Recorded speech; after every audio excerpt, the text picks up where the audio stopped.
fakkeessa Shefka Abbasa Gabri Olbasa Asef Nugusa Isan Lelisa Wantura Welef Kadabi Dasa Karcham Kodenyacha Ifuma Achesa Iti Dutete Min Manar Chasa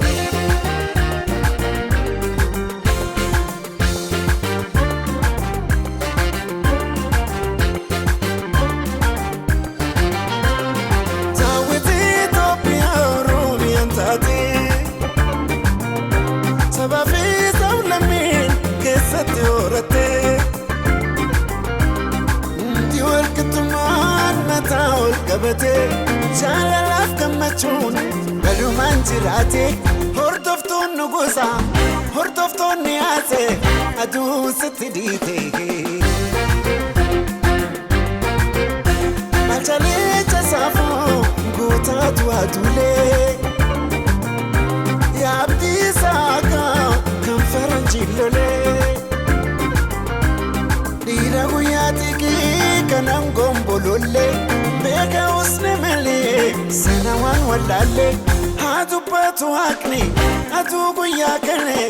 Mekanta mawale Katonu tebela Ergo safare Ilman kenya dara Siso gabare Buruwaya jane Wawunda wapsine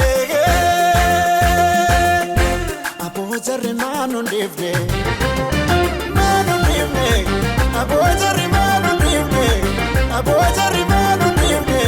Sarima manu nivne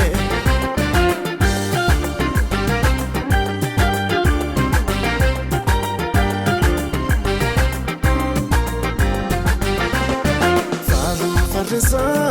Tobi fakkeessa Shefka Abbasa Gabri Olbasa Asef Nugusa Isan Lelisa Wantura Welef Kadabi Dasa Karcham Kodenyacha Ifuma Achesa Iti Dutete Min Manar Chasa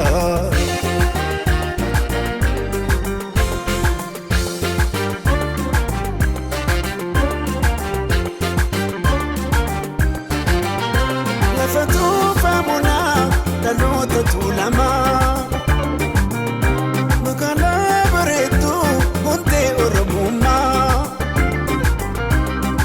Africa mera tan Ethiopia sabab sam lamota nakato kuma tanke sajratan